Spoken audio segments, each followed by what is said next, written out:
وَمَا خَلَقْتُ الْجِنَّ وَالْإِنسَ إِلَّا لِيَعْبُدُونِ مَا أُرِيدُ مِنْهُم مِّن رِّزْقٍ وَمَا أُرِيدُ أَن يُطْعِمُونِ إِنَّ اللَّهَ هُوَ الرَّزَّاقُ ذُو الْقُوَّةِ الْمَتِينُ. Bismillahirrahmanirrahim. Assalamualaikum warahmatullahi wabarakatuh. Innal hamdalillah nahmaduhu wa nasta'inuhu wa nastahdihi wa na'udzu billahi min shururi anfusina wa min sayyiati a'malina. May yahdihillahu fala mudilla lahu wa may yudlil fala hadiya lahu. Asyhadu an la ilaha illallah wahdahu la syarika lahu wa asyhadu anna Muhammadan 'abduhu wa rasuluhu la nabiyya ba'da. Allahumma inna nas'aluka 'ilman nafi'a wa rizqan thayyiban wa 'amalan mutaqabbala. Jemaah Masjid Nurul Islam rahimakumullah, kembali kita bertemu di pertemuan atau liqa kedua kita dalam mengkaji kitab Al-Qawaid Al-Arba' karya Syekh Muhammad bin Abdul Wahhab, yang pada bulan kemarin alhamdulillah kita telah membaca satu paragraf dari kitab ini ya, dan insyaallah pada pagi hari yang berbahagia ini kita akan melanjutkan paragraf berikutnya. Namun kembali kita ingatkan membaca ulang. Kata beliau rahimahullah, Bismillahirrahmanirrahim. As'alullah al-karim rabbal arshil azim an yatawallaka fid dunya wal akhirah wa an yaj'alaka mubarakan aynama kunta wa an yaj'alaka mimman idza u'tiya syakara wa idza btuliya sabara wa idza adnaba astaghfara fa inna haula'i thalath unwanus sa'adah. Kata beliau rahimahullah, saya memohon kepada Allah yang maha mulia, Rabb Arsh, yaitu pencipta pemilik Arsh yang agung, agar Allah Ta'ala memelihara engkau di dunia wal akhirah, di dunia dan akhirat. Itu satu doa beliau. Doa kedua, wa an yaj'alaka mubarakan aynama kunta, dan semoga Allah menjadikan engkau diberkati dimanapun engkau berada ya.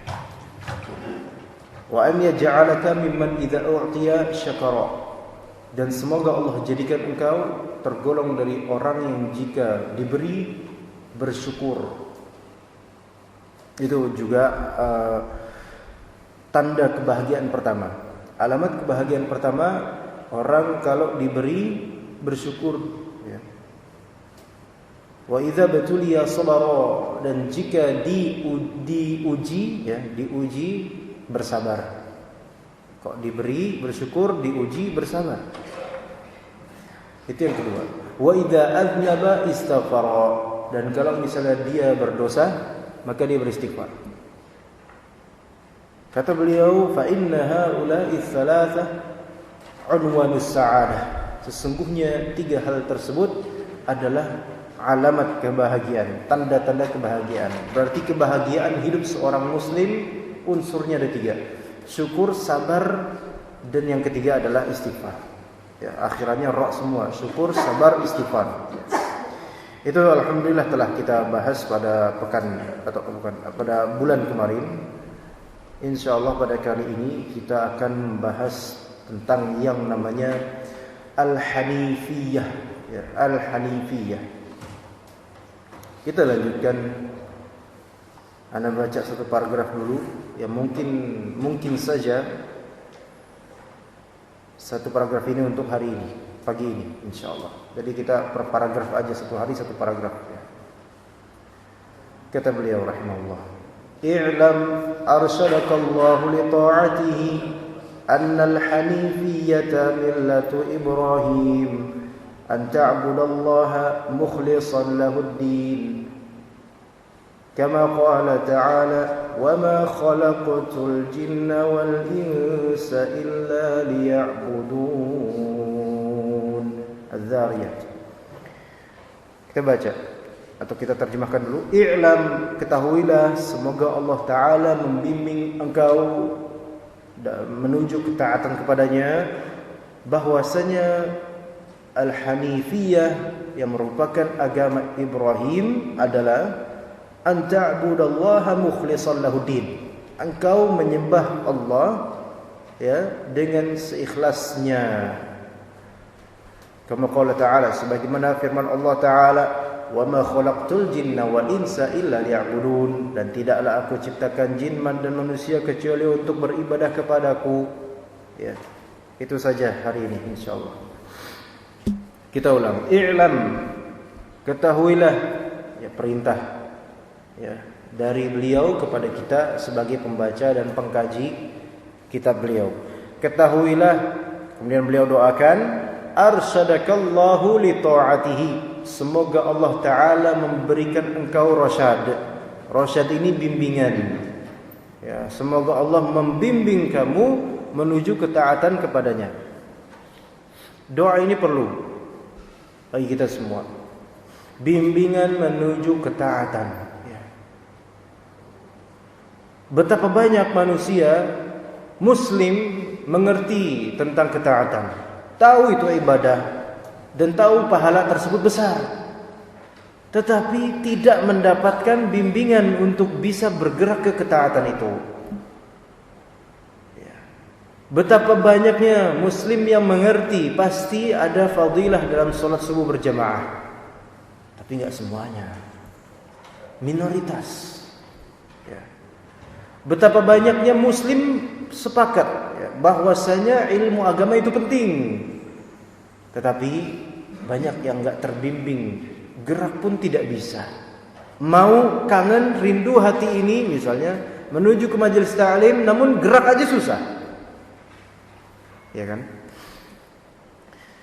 Ya, betapa banyaknya orang-orang tua yang ingin anaknya menikah dengan pasangan yang soleh atau solihah, namun ketika Allah datangkan pasangan yang soleh dan solihah, hati ini masih sulit untuk menerima karena ternyata dianggap belum mapan dan semacamnya. Alhamdulillah, betapa banyaknya orang tahu tentang suatu kebaikan, tentang suatu ketaatan, suatu kemuliaan, namun mereka tidak bisa menggapainya. Dan kadang-kadang orang berjubah dengan kemuliaan, namun itu hanya sekadar jubah ya. Jadi untuk ketaatan itu kita butuh rasyad dan hidayah dari Allah Subhanahu wa taala. Jadi hidayah kan mungkin pernah diajarkan bapak-bapak dan ibu sekalian, hidayah itu ada yang irsyad dan ada yang taufik. Hidayah irsyad itu baru sekadar maklumat, pengetahuan, ilmu ya, tahu bahwasanya sholat berjamaah itu fadilahnya besar misalnya, tahu bahwasanya mengaji Al-Quran, menuntut ilmu dan hal-hal lain dari syariat Islam itu besar fadilahnya. Itu baru sebatas ilmu. Tapi untuk mempraktekannya dengan baik, sempurna, itu butuh taufik dari Allah Subhanahu wa taala. Ya, butuh taufik. Enggak bisa siapapun dari manusia memberikan hidayah taufik ini. Kita kan tahu Rasulullah itu memiliki jawami'ul kalim namanya. Jawami'ul kalim itu kalimat yang simple namun penuh makna, syarat akan makna, bobotnya besar. Dan beliau memiliki karisma yang luar biasa. Dan bahkan pada asalnya orang-orang musyrikun Quraisy, orang Yahudi dan orang Nasrani yang melihat Rasulullah itu sanubarinya itu berbicara bahwa ini Rasul beneran, orang bener. Ya. Orang baik, cah bagus gitu, orang benar nih. Tapi apakah diikuti oleh semuanya? Enggak. Abu Talib betapa ngertinya Nabi kita Muhammad SAW adalah Rasul. Tetapi apakah di akhir hayatnya ketika Rasul membujuk, ya Wahai paman, qul la ilaha illallah, coba bilang la ilaha illallah. Paman itu ngerti sebenarnya. Kalimatun uhajjul laka biha indallah, suatu kalimat yang insyaallah saya akan berhujjah di hadapan Allah untukmu. Tapi kan enggak bisa.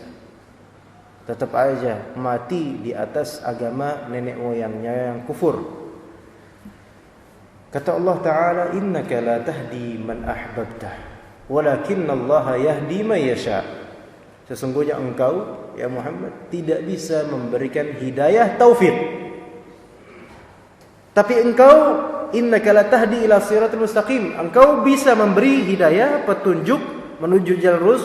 Maksudnya memberi petunjuk ilmu saja, yaitu menyampaikan saja, bisa. Tetapi hidayah taufik agar orang itu benar-benar qalbunya tergerak, bisa melakukan apa yang seharusnya dilakukan dari kebenaran, maka itu hanyalah Allah yang mampu. Yaitu hidayah taufik, Pak. Seorang bapak kesulitan untuk mendidik anaknya, ya, misal aja, maaf, SMP kan, anaknya sulit, masya Allah. Kalau dinasihatin ngejawab, ya. Dijelaskan oleh bapak itu tentang keutamaan berbakti, gitu kan? Tentang dosanya durhaka. Bahkan di depan kamarnya ada lemari, ditaruh di depannya ada buku tentang birrul walidain untuk memancing anaknya supaya baca. Anaknya tahu nggak bahwasanya orang tua wajib untuk ditunaikan haknya? Tahu. Tetapi pengetahuan itu baru hidayah irsyad. Hidayah taufik belum dapat rasyad untuk taufik dari Allah, belum dapat. Berarti memang yang memiliki qalbu itu hanyalah Allah, gitu kan? Sekarang ana alhamdulillah Allah izinkan untuk duduk di sini menyampaikan bayan, penjelasan ilmu. Semua paham. Apakah diamalkan nanti? Enggak tahu. Enggak tahu. Jadi taufiknya tergantung dari Allah Subhanahu wa taala. Ada seseorang dia melakukan perdukunan, ya kan? Jadi dukun lah, atau semi dukun, gitu kan? Dia bisa menyantet orang, naudzubillah, dengan izin Allah, gitu kan? Nah, akhirnya ketahuan, kebongkar sama seorang ustaz. Dinasihatin, ya, dijelasin ayat-ayat tentang kekufuran, tentang sihir, tentang itu. Nangis. Kemudian disebutkan oleh ustaz tersebut, Mbah Dukun, apa yang terjadi dengan anakmu sekarang? Anaknya udah besar, udah berkeluarga, udah punya anak. Pasti terjadi kegoncangan di keluarga anakmu. Dan ternyata benar, anaknya diantaranya ada yang cerai. Ini kejadian nyata, ya. Ya karena kalau anak dukun itu, ya kan, anaknya dukun nikah itu pasti gak harmonis. Kenapa? Karena ya berkeliaran tuh jin-jin di keluarganya. Anak bapak itu menangis, gitu kan? Iya benar. Pokoknya menyadari benar-benar apa yang dilakukan selama ini buruk. Ya. Karena saya punya murid, Pak, sepertinya dijadikan tumbal. Ada murid akhwat, dijadikan tumbal. Murid akhwat masih muda, ya, usianya paling 22 gitu kan. Dijadikan tumbal oleh tetangganya sendiri. Jadi bapaknya akhwat ini pemilik suatu pabrik yang jujur bapaknya ini, dan karena jujurnya ini iri nih, tetangganya iri yang juga pemilik pabrik yang produknya tuh sebenarnya mirip, sama-sama produknya tapi beda pabrik. Nah tetangganya pemilik pabrik ini ngiri, akhirnya disantetlah keluarga ini dan anak ini dijadikan tumbal. Tumbal itu kan berarti sampai dia mati, gitu kan. Anak ini sampai mati, akhwat ini supaya mati, gitu kan. Kalau udah mati kaya dia nih. Tapi itu udah memakai beragam dukun dari Banten, dari mana, gitu kan. Tapi malah dia yang kesakitan. Kenapa? Kan akhwat ini mulai ngaji, baru kenal pengajian sunnah maksudnya, bukan pengajian biasa. Makin ada tameng kan, makin sulit. Jadi beragam dukun mental. Malah akhirnya dia yang sakit. Sampai kemudian sakitnya itu membuat dia nggak bisa bicara. Ya. Kemudian keluarga berantakan. Dan ternyata dia pun menjadi dukun itu sendiri karena dia mengaku saya memang sudah sekarang buat ada ruangan khusus untuk praktek, masya Allah. Ruangan khusus, di dalamnya ada pesing, bau kotoran, bau ini. Di sana saya praktek, ada bonekanya, boneka untuk anak ini saya santet setiap hari, gitu kan.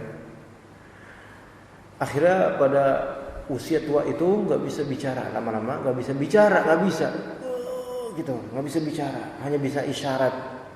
Tetapi ini keajaiban ya, yang hanya terjadi pada dunia santet, Pak ya. Seseorang yang disantet, ya, itu bisa menjadi mediasi dari isi kolbunya penyantet itu. Jadi malah orang itu lidahnya keluh nggak bisa bicara, tapi bisa bicara melalui akhwatnya. Paham nggak? Gimana? Jadi hatinya itu bicara, yang bicara malah akhwatnya, ngomong gitu. Dengan bahasa hatinya bapak itu, namun dengan lidah akhwat itu, karena ada jaringan gitu. Ya. Kita suruh taubat, dia mau taubat tapi nggak bisa. Udah terlanjur banyak ininya. Ini karena apa dia? Karena pesugihan, pengen kaya. Diawali dari hasad, pengen kaya, akhirnya mati kemudian dia. Nauzubillah, dalam kekufuran. Itu udah mendapatkan ilmu. Jadi kalau misalnya seorang talibul ilm, pelajar yang sering ngaji, sering dakwah, disantet, itu jin-jin yang ikut dia itu juga ikut ngedengerin kajian. Ya, ajaib nggak? Ya ajaib bagi kita karena nggak tahu, ya kan? Coba kalau untuk antum rasakan, nggak ada yang mau dirasakan di sini. Ya, siapa yang mau disantet di sini kan? Itu ketika antum ditanam di dalam diri antum buhul, itu sebenarnya nitip jin di dalam diri kan. Ketika antum sholat, jin itu tahu antum sholat, jadi korin gitu, jadi korin. Antum belajar ngaji, jin itu pun menyimak gitu loh, tapi kemanasan tentunya, nggak suka dengannya. Begitu. Ya, jin itulah yang menghalangi orang-orang dari kebenaran. Ya. Taib, arsyadakallahu li ta'atihi. Jadi tadi hidayah taufik, Pak. Butuh hidayah taufik, kita semua butuh hidayah taufik. Betapa banyak sesuatu yang baik yang kita tahu tapi belum kita laksanakan kan? Belum. Kenapa? Belum dapat taufik. Tapi apakah kemudian kita beralasan saya nunggu hidayah lah? Kapan nunggu hidayah? Kapan datangnya hidayah? Hidayah itu dijemput, bukan ditunggu, ya kan? Sesuatu yang mahal itu dijemput, bukan nunggu. Sok banget nunggu-nunggu gitu. Ntar kalau dia nggak mau datang gimana? Mati duluan kita, gitu kan? Sebagian dari orang itu kan, saya nunggu nanti belum dapat hidayah saya. Masya Allah belum dapat hidayah, ngomong-ngomong, cari dong hidayah. Ya, ibarat orang mendekam di rumahnya, nggak tahu apa-apa, kemudian, kamu cari ilmu dong. Wah saya belum dapat ilmu. Ya cari ilmu dicari, hidayah dicari, sambil minta sama Allah Taala, gitu kan. Baik, kemudian annal hanifiyata millatu Ibrahim, bahwasanya ada yang namanya istilah al-hanifiyah. Ada istilah namanya al-hanifiyah, ya. Al-hanifiyah ini ya, adalah teologi atau cara beragamanya Nabi Ibrahim. Hanifiyah ini adalah manhaj, ya. Setelan beragama, sebagaimana dikatakan oleh Allah Ta'ala dalam surat An-Nahl ayat 123. Qala Ta'ala, "Tsumma awhayna ilaika an ittabi' millata Ibrahim hanifan wa ma kana minal musyrikin." Kemudian kami mewahyukan kepadamu wahai Muhammad, anittabi' millata Ibrahim hanifa, agar engkau mengikuti millah. Millah ini sebenarnya masuk ke dalamnya akidah dan syariat. Ya Pak. Ada yang namanya akidah dan namanya syariat. Akidah itu berkaitan dengan keyakinan, i'tiqad. Kalau syariat lebih ke amaliyah fikih misalnya, itu syariat. Nah, millah ini manhaj, ya akidah. Tapi ketika millah dimutlakkan maka maknanya ya manhaj, akidah. Gaya beragamanya Nabi Ibrahim hanifa, dengan lurus, lempeng, dan bukanlah beliau termasuk orang yang berbuat syirik. Nah, millatul hanif atau millah hanifiyah itu adalah agamanya Nabi Ibrahim alaihissalam, bapaknya para nabi. Al-hanif berasal dari makna al-mail, al-mail yaitu yang condong. Tetapi kalau hanif itu lebih dominan maknanya condong kepada kebenaran. Tentu rasa condong kepada kebenaran ini modal mahal. Modal mahal. Apa tahu spirit menuju sunnah Nabi itu modal penting. Ya. Bapak menemukan banyak orang baik di Pondok Kopi ini misalnya. Banyak bapak-bapak baik di Pondok Kopi ini, tetapi tidak punya modal spirit menuju sunnah, ya enggak? Iya. Bapak punya tetangga, ya, baik akhlaknya, tapi giliran untuk menuju ke sunnah Nabi dan menyimpang dari kebid'ahan susah.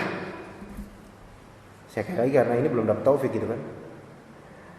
Itu, jadi millah hanifiyah itu lempeng menuju kebenaran. Yang mana yang benar diikuti, bukan yang mana yang enak. Belum tentu yang benar itu enak.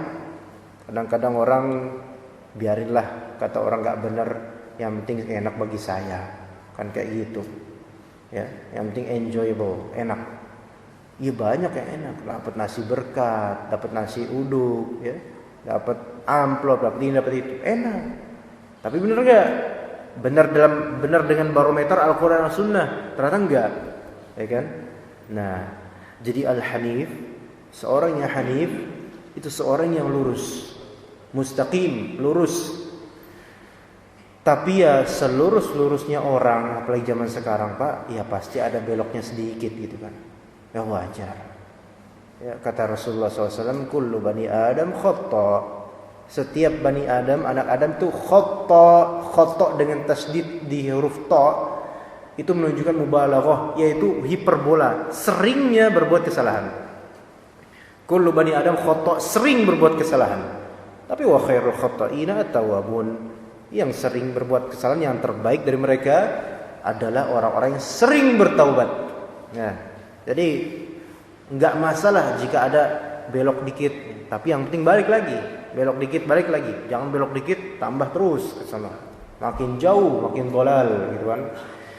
Nah, Al-Hanif, kata Syekh Shalih Al-Fauzan dalam syarah terhadap Al-Qawaid Al-Arba', Al-Hanif huwa al-muqbilu 'ala Allahi al-mu'ridu 'amma siwah.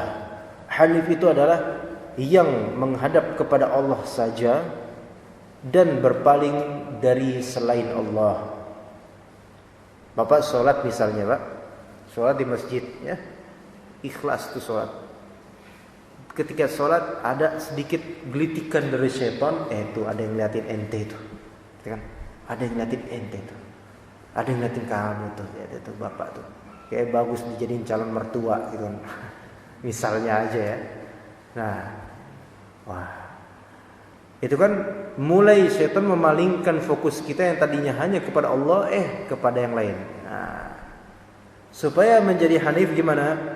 Kita langsung kembali ke track awal, yaitu ikhlas, fokus kepada Allah. Makanya sebagian ulama mendefinisikan ikhlas itu adalah apa? Menghilangkan pandangan siapapun selain Allah. Jadi ketika ada perasaan lagi dilihat sama orang, bodoh amat lah. Ya, anggap kau bahasa Sundanya kasar tuh sabodo teuing lah, enggak bodoh amat lah ya. Mau orang lihat kek, mau enggak kek, Yang penting kepada Allah. Walaupun di keramaian.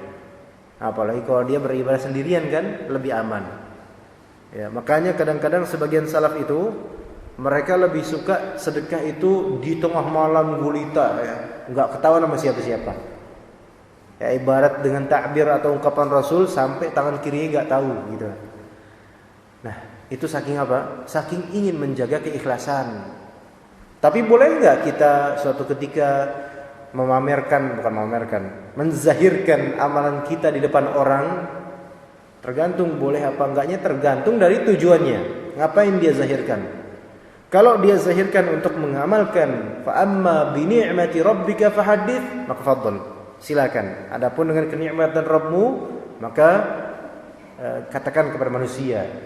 Jadi contoh ya, sebagian salaf, ya ana baca di kitab At-Tahrir wa Tanwir karya Thahir bin Ashur untuk tafsir surat Ad-Duha ini disebutkan bahwasanya dulu sebagian salaf mereka ketika mendapati kelezatan qiyamul lail, maka pada pagi harinya mereka menceritakan kepada kerabat dan sahabatnya. Jadi boleh. Bahkan Allah Ta'ala mengatakan fahaddits fi'il amr, perintah, maka ceritakan kenikmatan dari Allah itu. Berarti hukumnya apa? Dianjurkan oleh Allah untuk menceritakan kenikmatan. Tetapi tentu ceritanya ya difilter dan juga orang tertentu, bukan sama semua orang gitu kan. Ya maksudnya enggak semua tentang kenikmatan gitu loh. Ya. Kalau kenikmatan beribadah ya, saking senangnya sebagian salaf itu pas paginya cerita ke sahabatnya habis sholat subuh nih, masya Allah tadi malam tuh alhamdulillah ana sholat cuma 7 rakaat ya, tapi rasanya itu ya Allah ana senang banget. Karena sebelumnya ana punya masalah, tapi setelah sholat tuh rasanya plong semuanya. Itu nikmat besar itu Pak. Diceritain pas paginya, dapat pahala dengan cerita itu ternyata. Ya, selama di cerita tersebut memang mengamalkan ini pertama, dan juga tidak ada rasa tuh pengen dipuji pamer, nggak ada. Ya. Dan juga nggak sama semua orang ceritanya. Tapi kalau misalnya dalam penceritaan itu ada sisi ujub gitu kan, itu jangan ya. Dan zaman sekarang susah ya, untuk menangkal hal-hal seperti ini. Makanya kalau kita mau menzahirkan amalan, menceritakan, itu coba ditimbang. Kalau memang ada faedahnya, misalnya orang tuh bakal ikutan termotivasi gitu kan, maka itu bagus insyaallah ya, nggak apa-apa ya.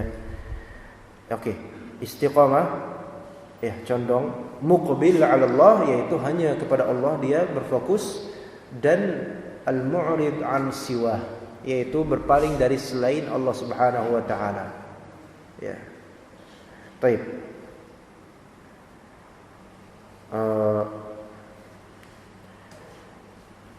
Dikatakan oleh Syekh Muhammad bin Abdul Wahhab, millata Ibrahim, agamanya Nabi Ibrahim. Jadi manhaj Hanifiyah ini adalah manhajnya Nabi Ibrahim alaihissalam.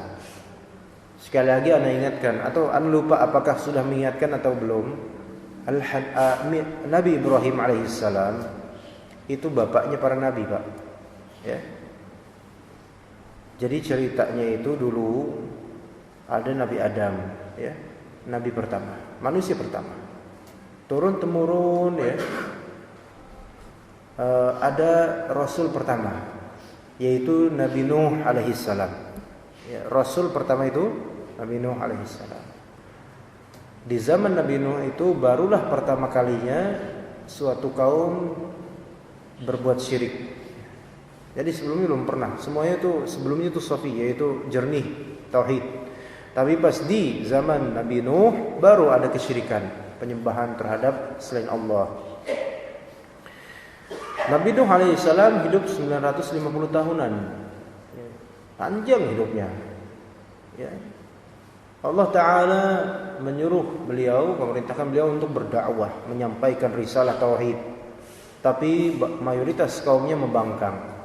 Sampai suatu kala Allah Ta'ala memberikan wahyu kepadanya agar membuat suatu bahtera, dan akan terjadi musibah nanti berupa banjir besar yang akan menenggelamkan orang-orang yang berbuat syirik atau tetap kekeh di syiriknya. Akhirnya Nabi Nuh alaihissalam mengajak kaum yang mau ikutan, maksudnya ikutan agama ini, agama Islam, untuk naik ke kapal. Dan juga binatang ternak, maksudnya enggak semua binatang, ntar sampai tokek, cicak ikutan, enggak, tapi binatang ternak gitu kan. Nah, ikutan. Kemudian terjadilah banjir besar. Sampai kemudian anaknya itu ya berusaha menggapai tapi dilarang oleh Allah. Enggak, itu bukan anakmu. Ya, dia enggak soleh, dia kafir gitu kan. Nah, di antara orang-orang itu kan, maksudnya di kapal itu kan ada sahabat-sahabatnya Nabi Nuh, ya. Kata Allah Subhanahu wa taala di surat Al-Isra ayat ketiga kalau enggak salah, "Dzurriyyatan hamalna ma'a Nuh." Wahai keturunan orang-orang yang kami bawa bersama Nuh. Siapa maksudnya keturunan itu? Bani Israel. Ya. Nanti kita jelaskan. Nah, orang-orang tersebut kemudian kan hidup, setelah itu masih hidup. Ya, adapun yang tenggelam udah mati semua gitu. Nah, yang bersama Nabi Nuh ini kelak punya keturunan yang nanti akan berujung pada Ibrahim. Ya. Kan ada bapaknya Ibrahim itu kan orang kaki tangannya Raja Namrud, ya. Nah, bapaknya Ibrahim ini namanya siapa? Azar. Jadi Azar ini keturunannya orang-orang yang bersama Nabi Nuh di kapal tersebut. Gitu, bukan keturunan Nabi Nuh, bukan. Tapi keturunan orang-orang yang di kapal tersebut. Azar kemudian punya anak Ibrahim. Ya. Ibrahim ini memang Nabi Ibrahim alaihissalam itu sesuai dengan fitrah, itu bertauhid. Dan sejak kecil memang tidak suka dengan hal-hal seperti ini, yaitu penyembahan terhadap patung. Sedangkan Namrud, yaitu raja ketika itu menuhankan dirinya, gitu kan? Dan menyuruh manusia itu untuk mengagungkan dirinya. Sementara bapaknya Nabi Ibrahim ini ternyata adalah kaki tangannya Namrud, ya. Nah, di situ tuh dilematis. Seorang anak bernama Ibrahim yang kecil, masih belia, muda gitu kan, menentang bapaknya dan juga kerajaan yang kufur. Tapi alhamdulillah dakwahnya legendaris sampai sekarang, ya kan? Padahal seorang diri ketika itu. Dan beliau seringkali menjawab soalan-soalan bapaknya dengan logika. Dan enggak bisa menjawab mereka, ya. Nah, Nabi Ibrahim alaihissalam ini alhamdulillah kemudian hidup, ya. Dan kemudian ketika dewasa dan menua punya berapa istri, Pak? Punya 2 istri. Ya, ada Siti Hajar, ada Siti Sarah. Siti Hajar hamil duluan. Siti Sarah dicurigai tidak akan punya anak, ya kan?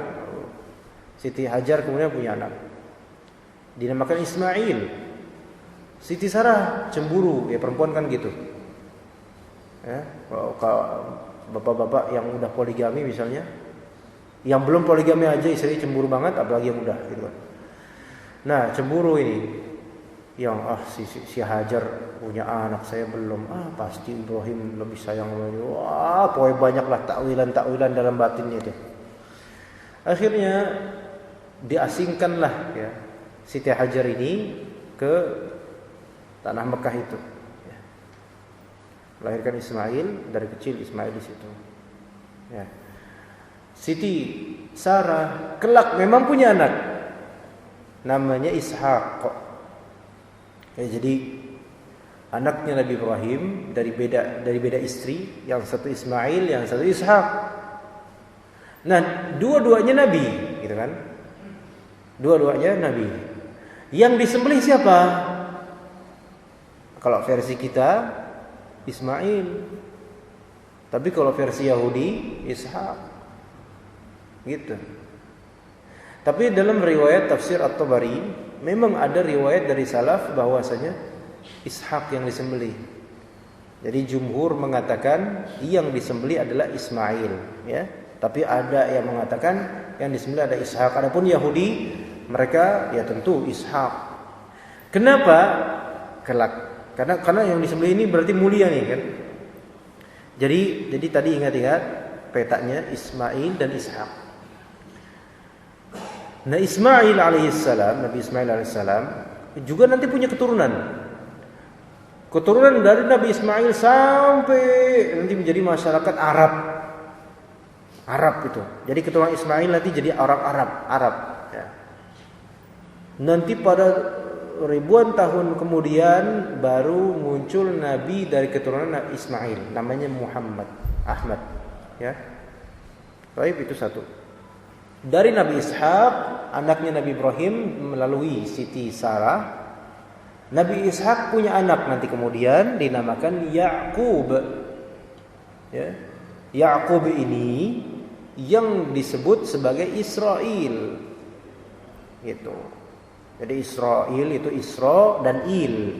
Isra itu abd, Il itu Allah. Abdullah. Israel itu maknanya Abdullah. Nah, jadi Ya'qub punya nama lain Israel. Ya. Bani Israel maknanya Banin Israel, yaitu anak cucunya Israel. Lah berarti Bani Israel itu ya berarti keturunannya Nabi Ya'qub gitu. Nabi Ya'qub kan nanti punya anak banyak, di antaranya Nabi Yusuf. Nah, dari anak-anak itulah nanti tersebar itu Bani Israel. Ya. Nah, sampai nanti ada Musa, Daud, Sulaiman dan seterusnya sampai berakhir endingnya pada Nabi Isa alaihissalam yang juga merupakan Bani Israel gitu. Ya. Nah, ke bawah terus itu nabi banyak itu. Berakhir pada Nabi Isa, dikabarkan bahwa saya akan ada nabi terakhir. Orang-orang Bani Israel ngira nabi terakhir ini ada di kalangan Bani Israel. Ternyata dari kalangan Arab. Makanya sampai sekarang mereka gondok banget sama orang Arab gitu kan. Gitu, sejarahnya kayak gitu. Jadi Nabi Ibrahim ya, bapaknya para nabi gitu. Makanya disebut bapaknya para nabi karena tadi sejarahnya seperti itu. Nabi Isa keturunan Nabi Ibrahim, iya. Nabi Muhammad, iya juga. Begitu. Ya. Tapi agama aslinya Nabi Ibrahim apa? An ta'budallaha mukhlishan lahuddin. Engkau menyembah Allah dengan ikhlas. Agama tauhid. Agama Nabi Ibrahim murni tauhid. Begitu juga dengan Nabi Ismail, Nabi Ishak, Nabi Ya'qub dan semua para nabi. Semua para nabi tanpa kecuali agama mereka, manhaj mereka manhaj tauhid, menyembah Allah semata. Tapi syariatnya ada kemungkinan berbeda. Tadi ana bilang akidah dengan syariat. Kalau akidah paten dari Nabi Adam sampai Nabi Muhammad semua sama. Akidah tentang Allah, tentang malaikat semua sama, tidak ada perubahan. Tetapi kalau syariat ya, amaliyah yaitu amalan, ritual itu ada kemungkinan dan memang terjadi yaitu perubahan dari generasi ke generasi. Di zaman Nabi Musa syariatnya ada dan ada perbedaan dengan syariatnya Nabi Muhammad SAW. Ya, ini yang disebut dalam usul fikih namanya bab an-nasakh, yaitu penghapusan syariat lama dan diganti dengan yang baru dengan hikmah dari Allah Subhanahu wa taala. Gitu ya. Thayyib. An ta'budallaha mukhlishan lahuddin. Jadi semua agama itu untuk menyembah Allah taala. Kama qala ta'ala, sebagaimana Allah taala firmankan, "Wa ma khalaqtul jinna wal insa illa liya'budun." Dan tidaklah aku ciptakan jin dan manusia kecuali dengan tujuan untuk beribadah hanya kepadaku. Tauhid. Berarti wajib atau tidak jin untuk bertauhid? Iya wajib. Sampean kalau ketemu pocongan, gitu kan, kalau bahasa Jawa pocongan, bahasa sini pocong. Kalau ketemu pocongan jin gitu kan misalnya, ditakut-takutin sama dia, ya jangan takut. Antum dakwahin aja, Mas, bertauhidlah, ya kan? Gimana bertauhid orang dianya aja syirik gitu. Tapi bisa, kalau mau masuk Islam silahkan. Itu kan pocongan belum tentu dia aslinya kayak gitu. Ya, nakut-nakutin doang. Ajak dakwahi. Ya. Ya misalnya sekarang dalam keadaan disantet misalkan kita nggak tahu nih, gitu kan. Dakwahin tuh jin itu. Ya. Bahkan sampean kalau misalnya ada dukun yang nyantet sampean tuh bisa kebayang tuh muka dukunnya. Karena ada koneksi jaringan. Ya. Dakwahin lewat batin.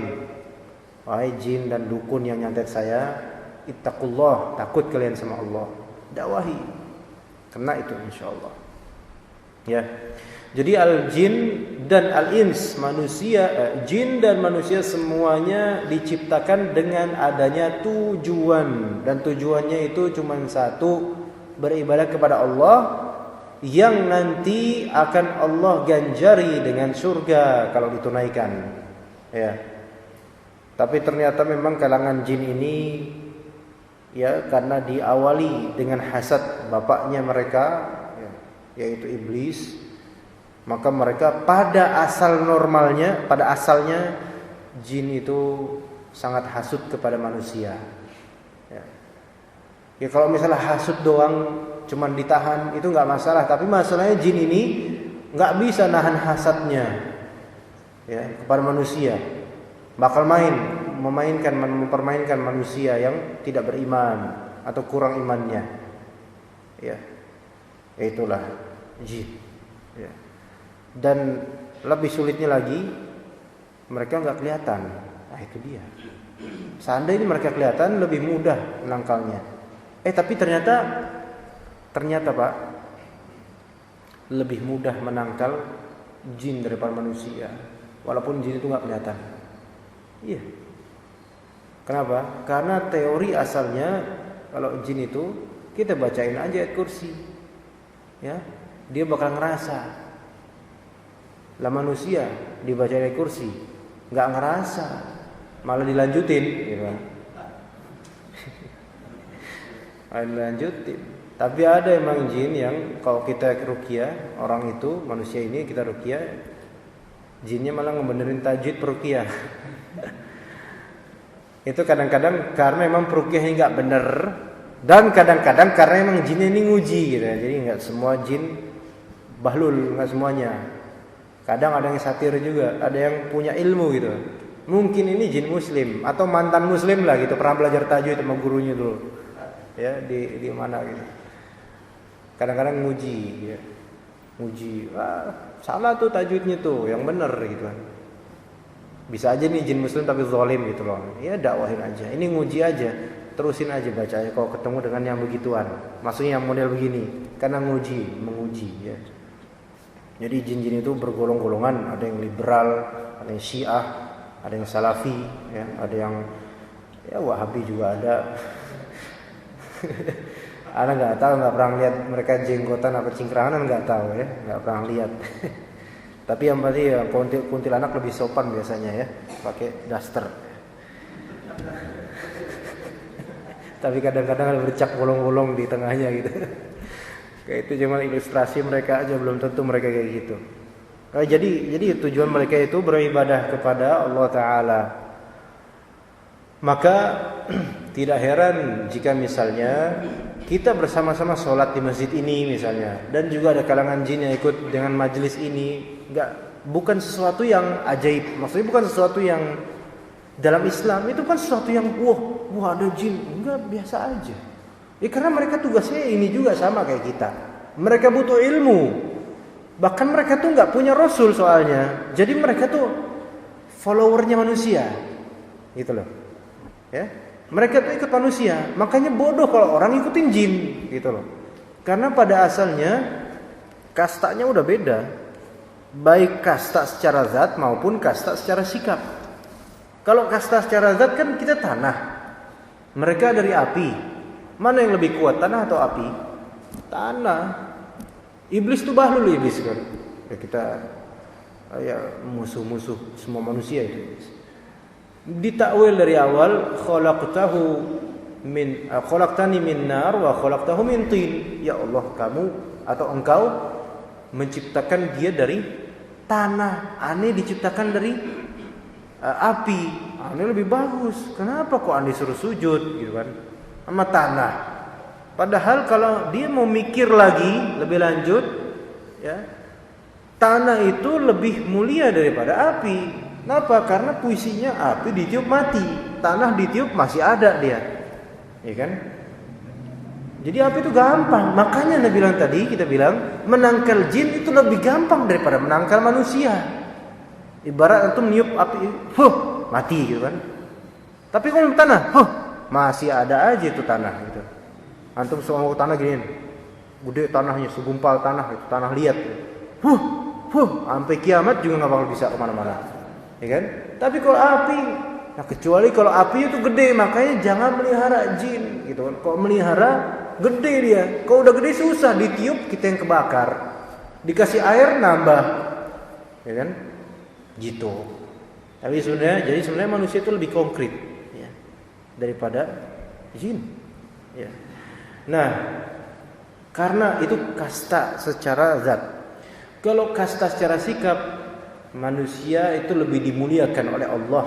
Walaqad karramna bani Adam, kata Allah, kami telah memuliakan bani Adam. Dimuliakan. Dan jin itu ikut manusia. Bahasa mereka, bahasa kita juga. Tradisi ya sesuai dengan tradisi keseharian sini. Kalau di Pondok Kopi pada suka dangdutan, ya mereka pada datang ke dangdutan. Ya, bahasa kita apa? Betawi misalnya. Ya mereka juga ngomong, maka gak heran ada kesurupan jin Betawi, kesurupan jin Cina, kesurupan jin Afrika, jin apa gitu kan. Ya karena ngikutin dengan tabiat yang konkret gitu loh. Kemudian di antara mereka ada yang jadi singa, ada yang jadi macan misalnya. Ya itu ikutin tabiat yang konkret. Gitu. Jadi begitulah mereka hidupnya mengikuti manusia. Ini sebenarnya ada apa nih Pak? Syuruk, ha? Terus saya harus ngapain Pak? Hah? Terus? Nggak ada pertanyaan, nggak ada apa? Kalau diteruskan udah selesai materi bahasannya. Apa yang mau saya teruskan Pak? Kalau ada pertanyaan silakan Pak. Kalau nggak ada ya nggak tahu saya harus ngapain. Gimana? Iya Pak, silakan Pak. Silakan Bapak. Waalaikumsalam. Sallallahu alaihi wasallam. Iya Pak. Dua manhaj. Ada manhaj Ahlussunnah, ada manhaj Ahlul Bait. Oh gitu ya. Kalau lihat dari hadis Ahlussunnah kebanyakan sedikit Ahlul Bait. Ahlussunnah kebanyakan apa? Perawi hadisnya. Lebih banyak sahabat, sedikit Ahlul Bait. Saya bingung tuh dengan kalimat tadi, apa tuh? Perawi hadis. Kenapa perawi hadis? Perawi hadis lebih banyak dari Ahlul Bait. Ahlul Bait itu siapa Pak? Ahlul Bait itu siapa maksudnya? Keturunan Nabi maksudnya? Oh gitu ya, barakallahu fikum. Kalau memang begitu yang dikatakan, maka berbalik. Justru Ahlul Bait itu sedikit memang. Sedangkan keturunan selain keturunan Rasul itu lebih banyak pastinya. Dan perawi hadis rata-rata bukan Ahlul Bait. Sekarang nggak bisa kita diferensiasi antara Ahlus Sunnah wal Jamaah dengan Ahlul Bait. Itu beda. Ahlul Bait itu keturunan Nabi gitu kan. Maksudnya keturunan Nabi ya dari anak perempuannya atau dari Ali dan Alawiyin dan seterusnya dan semacamnya lah. Pokoknya keturunan keluarga Nabi gitu ya. Itu bukan, jadi ada, itu bukan sifatnya ikhtiari, bukan. Keturunan Nabi Ahlul Bait itu sifatnya bukan ikhtiari, maksudnya bukan pilihan. Mereka ya Allah takdirkan jadi keturunan Nabi gitu kan. Nah, ketika ini bukan sifatnya pilihan, maka ini tidak menjadi barometer benar atau tidaknya orang tersebut gitu Pak. Dan Ahlul Bait itu bukan nama manhaj. Itu Ahlul Bait itu ya orang yang memang sudah Allah gariskan keturunannya dari Nabi SAW. Sedangkan yang namanya garis keturunan itu tidak menjadi barometer benar atau tidaknya orang tersebut. Tapi kalau ahlus sunnah wal jamaah, ini maknanya adalah pemegang sunnah dan berjamaah dalam kebaikan. Kalau ini baru manhaj, Pak. Ahlul bait ini sekadar keturunan. Kalau ahlul bait ini individu tersebut dia bagus akidahnya, manhajnya bagus dan juga amaliyahnya bagus, akhlaknya bagus, maka dia masuk ke dalam kategori ahlus sunnah wal jamaah. Kalau ternyata orang di ahlul bait ini ada yang tidak bagus, maksudnya manhajnya nggak benar, akidahnya nggak selamat, maka meskipun dia keturunan Nabi sekalipun, itu tidak tergolong ahlus sunnah wal jamaah.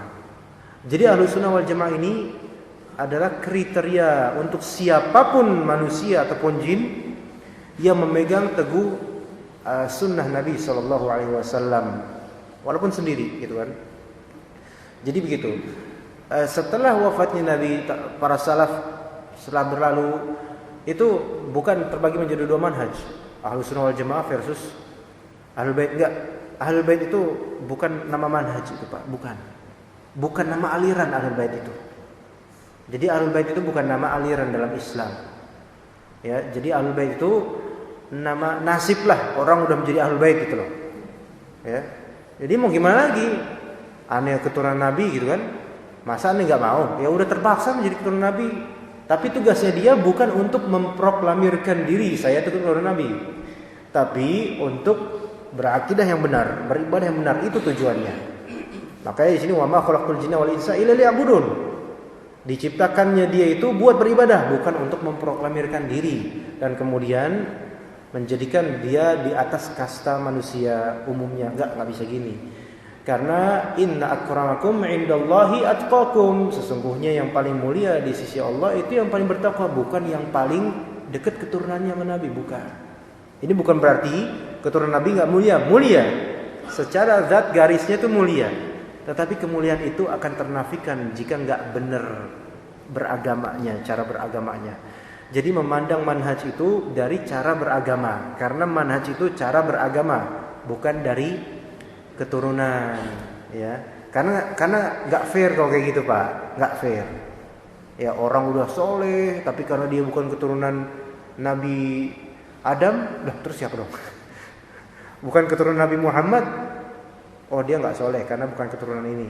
Ya ini nggak fair, ya kan. Sementara ada orang fasik, ya suka meres, suka ini, suka main, suka nggak sholat bahkan, tapi karena dia keturunan Nabi maka dia soleh. Loh kok gini, nggak bisa, Islam nggak kayak gitu.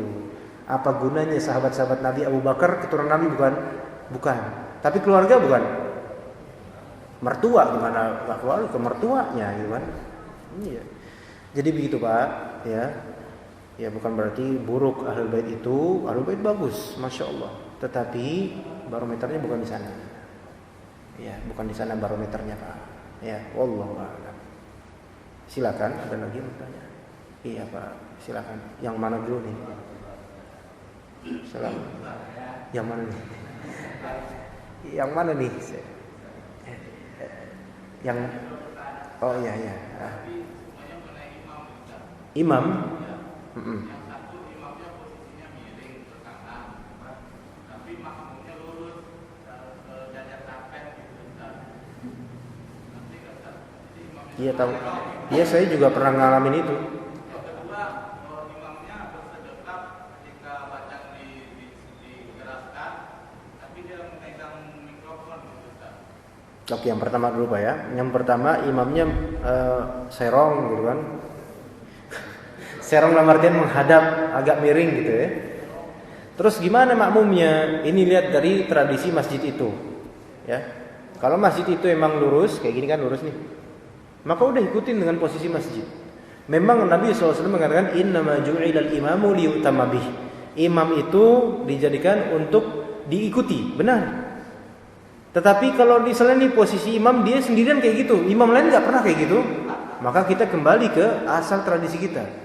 Tapi siapa tahu imam itu benar, ya siapa tahu juga masjid ini benar. Jadi kembali ke asalnya, itu aja. Kita nggak tahu kan, nggak bisa ngukur pas sampai ke abah mana, itu ijtihad aja. Jadi biarin aja imamnya, memang mungkin ijtihad beliau karena mungkin lebih takut salah, walaupun mungkin malah lebih salah gitu kan. maka agak serong dikit ke kanan, ya udahlah biarin aja kayak gitu. Karena apa? Karena kerusakan kalau kita ikut imam itu lebih besar lagi.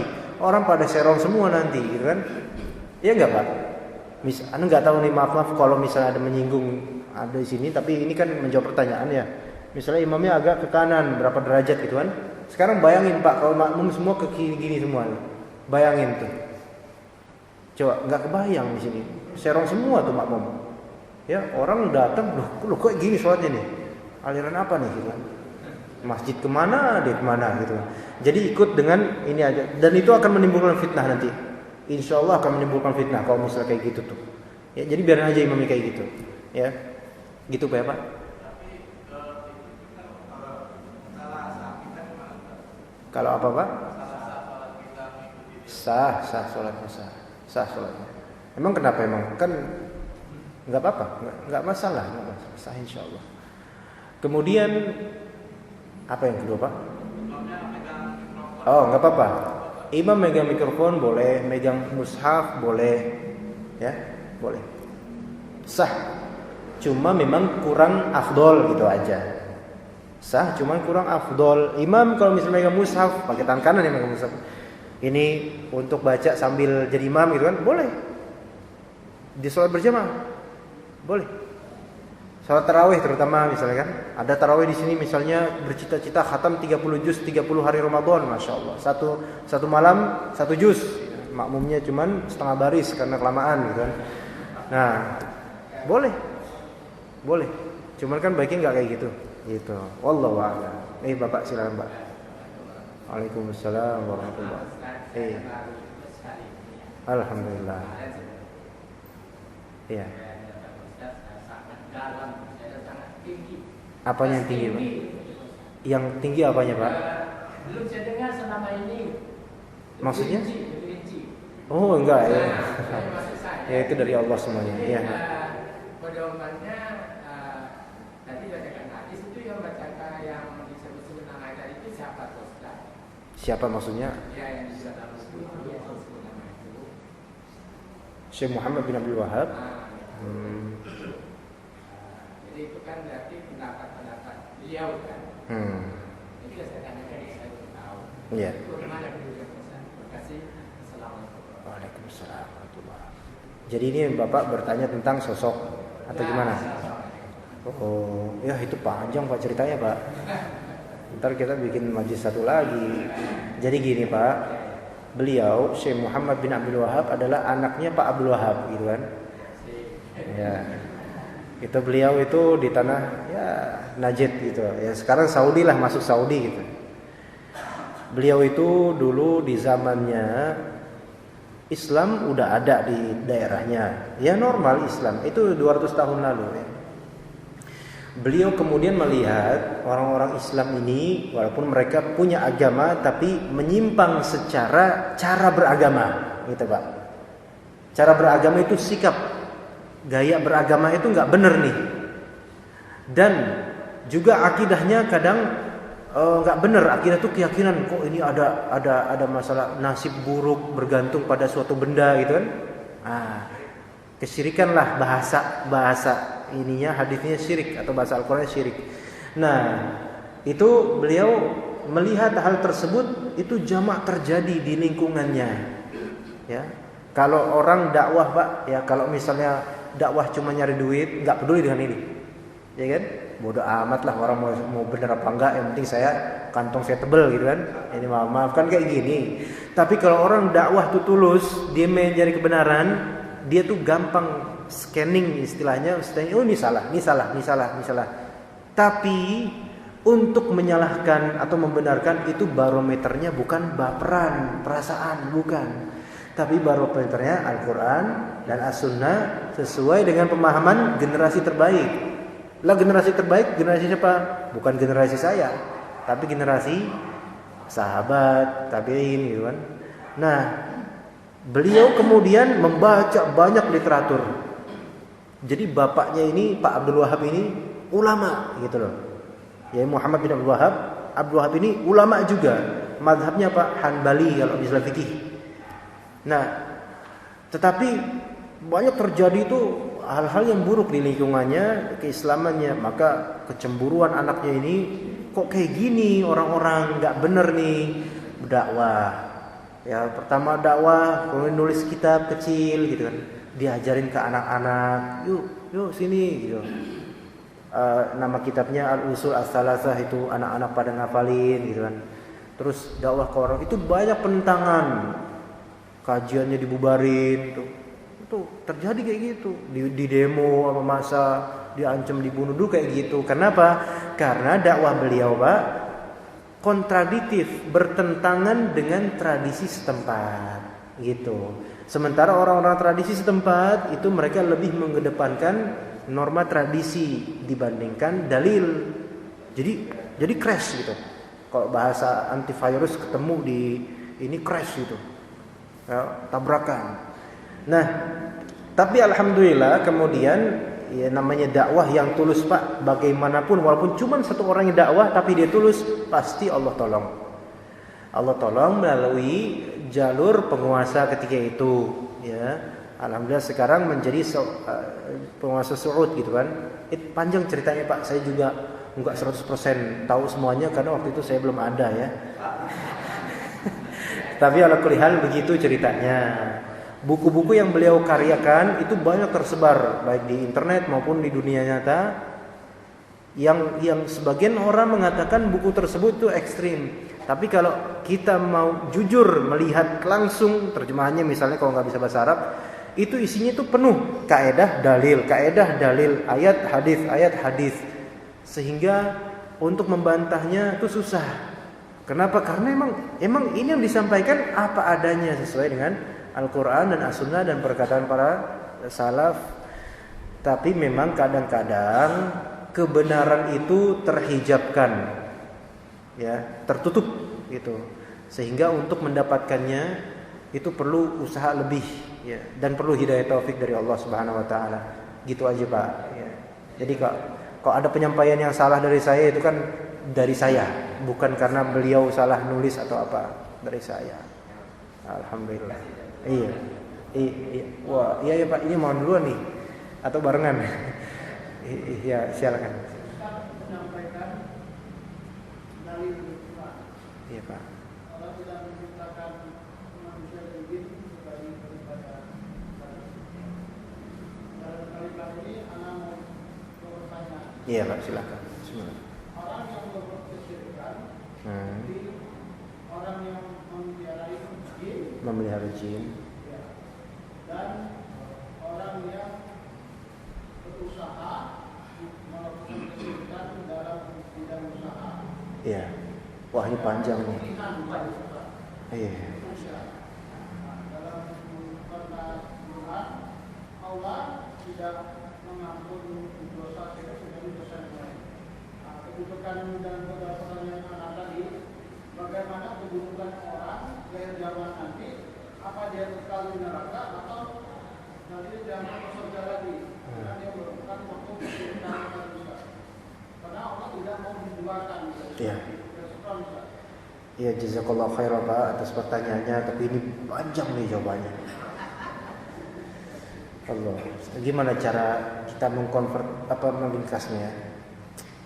Jadi intinya mereka tuh kekal atau enggak di neraka gitu ya. Memang asalnya itu urusan Allah. Soal kekal atau tidaknya kita tidak tahu kecuali harus dengan dalil gitu kan. Memang kata Allah Ta'ala, innallaha la yaghfiru ayyushraka bihi wa yaghfiru ma duna dzalika liman yasha. Allah Ta'ala tidak akan mengampuni dosa syirik yang belum ditaubati gitu. Kalau dia udah taubat sebelum mati, walaupun dia syirik besar, kufur besar, ya tetap alhamdulillah bagus gitu kan, karena udah taubat. Selama benar taubatnya. Tapi kalau belum taubat, nah di sini kita perlu mengetahui adanya yang namanya syirik kecil, ada yang namanya syirik besar. Kalau syirik kecil itu syirik minimal tapi dosa besar juga. Misal bersumpah dengan selain nama Allah, ya, demi batu ini, demi nyai ini, demi Habib Fulan yang telah meninggal, demi apalah pokoknya lah, ya. Itu syirik kecil, tapi sumpah dengan adanya keyakinan pengagungan terhadap benda keramat tertentu dan merasa bahwa benda keramat ini bisa memberikan manfaat secara zat, itu syirik besar, kufur, bahaya itu. Ya. Ini bedakan syirik kecil dan syirik besar. Kalau syirik kecil tidak mengeluarkan orang dari Islam, dia masih muslim, cuman dia fasik aja gitu loh. Kalau dia mati dan belum taubat dari kesyirikan kecil tersebut, enggak diampuni menurut sebagian ulama. Contoh lain misalnya riya itu syirik kecil, riya. Ya bukan nama orang ini. Riya ini yaitu dia beribadah tapi pengen dilihat orang. Ya, dia sedekah karena pengen dilihat orang misalnya. Riya ini amalnya enggak diterima amalnya dan dia berdosa syirik kecil. Kalau dia sampai mati enggak bertaubat, enggak minta ampun sama Allah dari syirik kecil itu, ada dua pendapat ulama. Ada yang mengatakan dia insyaallah bisa mungkin diampuni dengan izin Allah, ada yang mengatakan karena ini syirik enggak diampuni. Jadi ada dua pendapat gitu, Pak. Adapun yang syirik besar sepakat. Kalau dia belum taubat mati enggak bakal diampuni. Begitu. Nah, sekarang kalau konteksnya ke yang tadi antum Bapak sebutkan, misalnya tentang pesugihan, kan pesugihan banyak macamnya. Atau penglaris gitu kan. Ini syirik akbar, kufur. Cuma tidak bisa langsung kita kafirkan orangnya. Ya. Antara kaedah dengan menta'yin orang itu beda. Kaedahnya orang yang pakai beginian syirik besar. Tapi untuk memvonis itu bentar dulu gitu. Bentar dulu, kita nunggu ini orang apakah tahu apa enggak gitu loh. Kadang-kadang orang enggak ngerti kalau ini syirik gitu. Makanya kita dakwahi dulu. Dan dakwahnya enggak cuma sekali, Mas, ini syirik, kafir, enggak gitu maksudnya. Nanti berapa kali sampai dia paham benar-benar baik dengan dalil atau dengan nalar ini syirik, dia paham benar-benar di hatinya. Baru di situ yang namanya tertegakkan hujjah. Jadi untuk menta'yin dia ini kufur, ya dia melakukan syirik akbar, iya, tapi untuk menta'yin ini kufur, nanti kekal neraka itu nanti dulu. Ya dakwahi sampai dia paham benar paham, baru kita bilang ini dia kalau masih melanjutkan maka musyrik, syirik akbar, dan tidak boleh disolati, juga tidak boleh dimakamkan di makam-makam kaum muslimin. Walaupun dia cuma ngapain? Cuman ikutan penglaris. Contohnya apa? Naruh raja naruh wifi di tokonya misalnya, kan? Warung makan gitu kan. Nah, dia warteg orang Tegal gitu kan, naruh wifi kalimat apa yang dibuat-buat gitu kan. Syirik besar. Kalau bisa jangan makan di tempat yang ada gitu-gituannya. Kalau nggak bisa ya makan aja. Bismillah. Insyaallah enggak mempan gitu kan. Begitu Pak ya? Iya. Ada pertanyaan lagi enggak? Ya, silakan Pak. Assalamualaikum. Masya Allah. Oh iya Pak.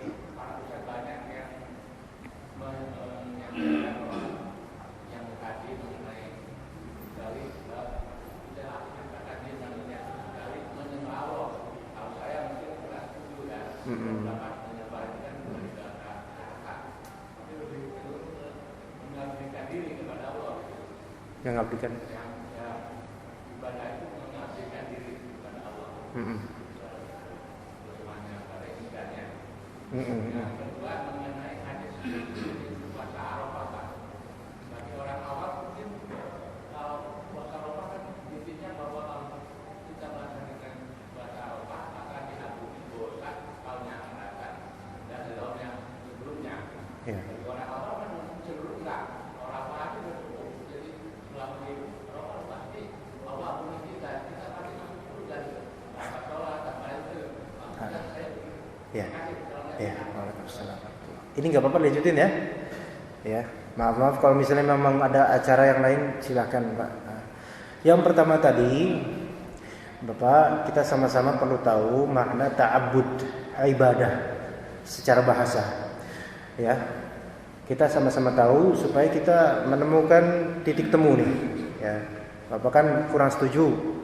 Saya Saya setuju dengan diri saya, ya wajar gitu kan, namanya saya gitu kan. Nah, sekarang ibadah itu apa? Kita lihat ibadah dari konteks bahasa. Jadi kita perlu meninjau dari asal makna ibadah. Ibadah secara bahasa maknanya adalah al-khudu' wat tadallul. Al-khudu' wat tadallul, yaitu khudu' itu ngerendahin diri, ya, merasa rendah diri, bukan rendah hati. Rendahkan diri dengan sesuatu atau suatu pihak, ya, dalam konteks agama. Nah, ketika kita mendekatkan diri kepada jin, ya, kemudian pakai khadam, itu sama dengan bertaqarrub kepada jin dan beribadah, yaitu merendahkan diri kita kepada jin. Karena kita meminta bantuan jin. Kan kita tahu tadi kastanya manusia di atas jin. Ketika kita minta bantuan pada bawah, itu berarti kan kita butuh. Berarti kita merendahkan diri itu. Nah, ini dalam Islam masuk ke dalam penyembahan, memang sembah dari bahasa Sanskerta. Tapi dimaknai di sini penyembahan adalah bertaqarrub, yaitu merendahkan diri dan mendekati. Mendekati sambil kalau misalnya sampean, Pak, ada orang di sana. Kemudian sampean lama-lama mendekati tapi sambil merendahkan. Ini penyembahan, gitu kan? Nah, kalau misalnya kita memakai jin, itu sama dengan bertaqarrub, mendekatkan sambil beribadah, yaitu menghambakan,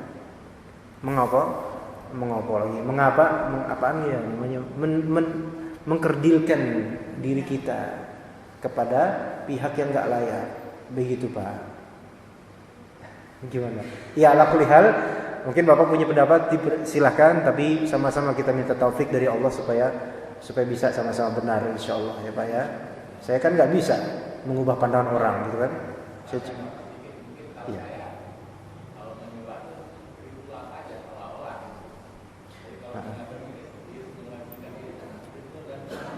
Iya. Sekarang Pak, kalau misalnya ada orang ritual kayak gini, tapi hatinya nggak ada, nggak pakai, itu kan sekarang ritual. Mana yang lebih dalam lagi? Orang nggak ritual, tapi hatinya kena ke jin itu. Yang kedua ini yang lebih dalam. Ketika orang minta bantuan sama jin, berarti kan hatinya butuh sama jin itu. Nah, ini malah lebih dalam daripada sekadar orang ritual-ritualan main-main. Maka ini lebih menghambakan hati lagi, ini lebih parah gitu Pak. Wallahu alam Pak ya. Yang pertanyaan kedua, apa sih tadi ya Allah? Lupa. Oh, puasa Arafah dalam riwayat Muslim. Ya, puasa Arafah itu tukafir sanah madiyah dan baqiyah, yaitu 1 tahun kemarin dan 1 tahun ke depan. Nah, karena ini hadis Nabi, ya, kita butuh supaya enggak bersubhat. Kita butuh penjelasan ulama. Orang awam itu enggak bisa menafsirkan begitu saja. Al-Imam An-Nawawi dalam kitab Al-Minhaj Syarah Sahih Muslim bin Hajjaj menjelaskan hadis ini. Beliau menjelaskan bahwasanya yang dimaksud adalah membersihkan dosa kecil, bukan semua dosa. Ya, itu masalah. Harus tahu itu orang-orang. Yang dibersihkan, yang ditakfir, yang itu yang dihilangkan dosa kecil. Ya, jadi jangan kepedean. Dosa besar kita banyak nih.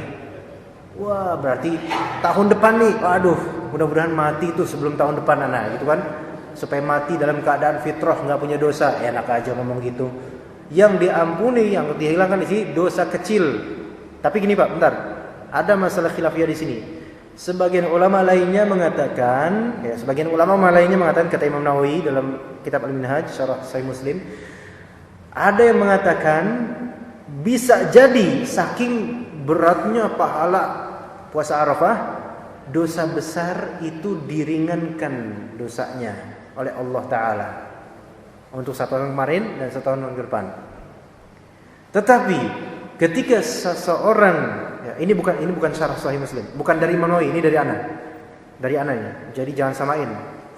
Ketika seseorang puasa Arafah kemudian mikirnya kayak gitu, itu kan karena kebodohan dia. Ya. Itu ditakutkan dia puasa itu kurang tulus. Ya. Ditakutkan. Ya. Gara-gara apa? Gagal paham. Gara-gara apa? Ya. Salah paham. Puasa ini kan Apa? Puasa Ramadan itu ditujukan untuk apa? Puasa Ramadan wajib kan ya? Wajib. Ini puasa sunnah. Mana yang lebih afdol? Ramadan atau sunnah? Ramadan. Apa tujuannya? La'allakum tattaqun ya. Ya ayyuhalladzina amanu kutiba alaikumusiyam kama kutiba alal ladzina min qablikum la'allakum tattaqun. Tujuannya kita puasa apa? Supaya bertakwa. Lah kalau misalnya dia habis puasa terus merasa udah diampunin, terus ya terserah saya mau ngapain, berarti bertakwa enggak? Enggak bertakwa, berarti puasanya enggak bener nih orang. Kenapa enggak bener? Karena konsekuensi enggak dapat. Habis puasa kok enggak bertakwa? Orang habis haji misalnya, habis umroh, besok-besok dangdutan lagi, ya sama aja berarti kan? Enggak bener nih hajinya, enggak mabrur gitu kan. Begitu Pak. Jadi suatu amalan itu walaupun fadilahnya besar, konsekuensinya harus terlihat dengan baik. Gitu. Wallahu a'lam. Gitu Pak, yang bisa saya jelaskan, yang hanya bisa saya mampu seperti itu. Ya. Udah? Nah. Iya Pak, ada lagi. Ya, silakan Pak. Waalaikumsalam warahmatullahi wabarakatuh. Iya Pak. Ku itu musuhnya anak tak? Jin itu? Oh iya maaf.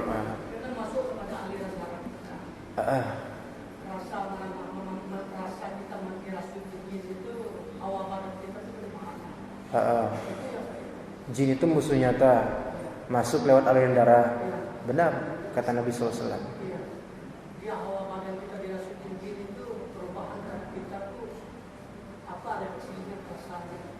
Iya, jadi emosi Pak. Gini Pak, benar kata Rasulullah, jin itu yajri majro adam, yaitu lewat aliran darah. Benar sahih.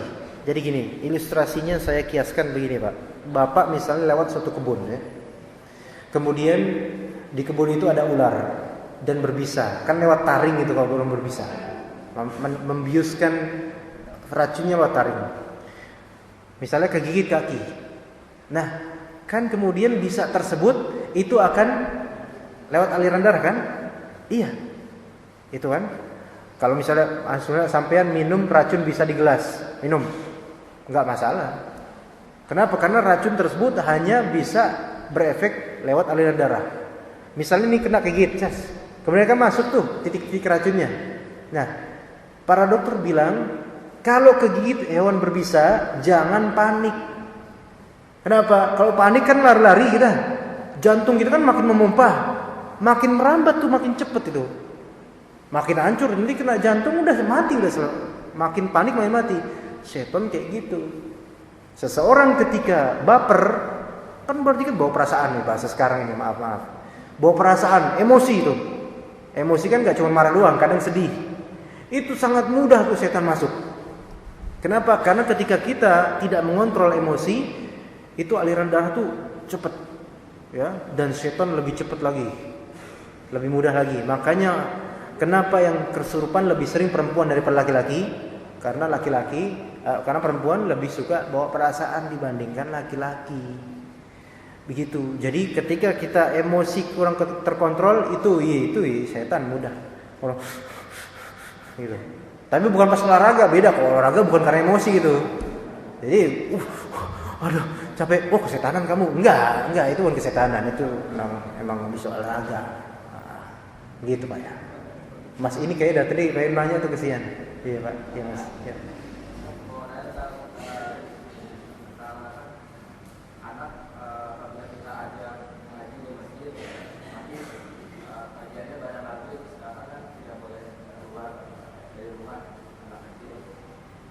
Enggak boleh keluarnya itu dalam hal yang main-main atau mubah. Adapun untuk ibadah, ta'lim itu enggak apa-apa. Enggak masalah. Iya.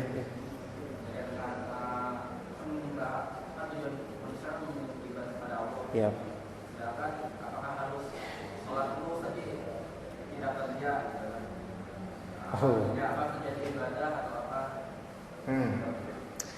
Ini sholat ibadah terus tapi nggak kerja, ini mirip dengan para rahib zaman dulu. Ini nggak benar seperti ini.